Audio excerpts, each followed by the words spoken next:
lagi, man aradat dunya fa'alaihi bil ilmi wa man aradat akhirat fa'alaihi bil ilmi wa man aradat huma fa'alaihi bil ilmi. Barang siapa yang menghendaki bahagianya dunia, hendaklah ia berilmu, dan barang siapa yang menghendaki bahagianya akhirat, hendaklah ia berilmu, dan barang siapa yang menghendaki keduanya, baik dunia maupun akhirat, hendaklah ia berilmu juga. Islam memerintahkan kita untuk mencari ilmu selama nyawa masih dikandung badan. Tidak ada alasan untuk tidak mencari ilmu dan tidak ada alasan untuk mencari harta. Karena dengan ilmu kita akan bahagia baik dunia maupun akhirat. Allah berfirman dalam surat Al-Baqarah yang artinya, sesungguhnya dunia ini hanyalah senda gurau, dan sesungguhnya negeri akhirat itulah kehidupan yang sesungguhnya. Mu'asyaral muslimin wal jumratul mu'minin rahimakumullah.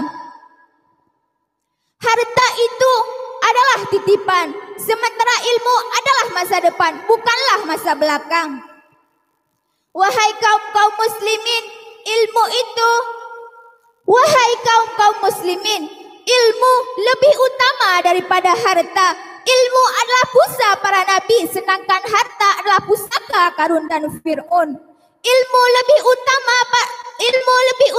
daripada harta, sementara ilmu akan menjaga kau. Tapi harta bila engkau cari, malah engkau yang menjaganya. Pemilik ilmu itu temannya banyak, tetapi pemilik harta itu musuhnya banyak. Harta lebih utama daripada ilmu, karena dengan ilmu akan memperoleh syafaat, tetapi dengan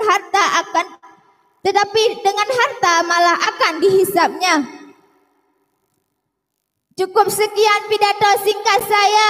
Maka kesimpulan daripada pidato ini, yang pertama, carilah ilmu.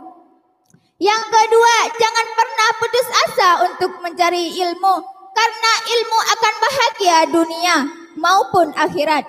Cukup sekian pidato singkat saya. Wabillahi taufiq wal hidayah. Wassalamualaikum warahmatullahi wabarakatuh. Dewan juri yang mulia, yang barusan tampil, pemegang nomor undian 201 atas nama Dinda Umara yang berasal dari Gelanggang Tengah, utusan kelas 4 santriwati.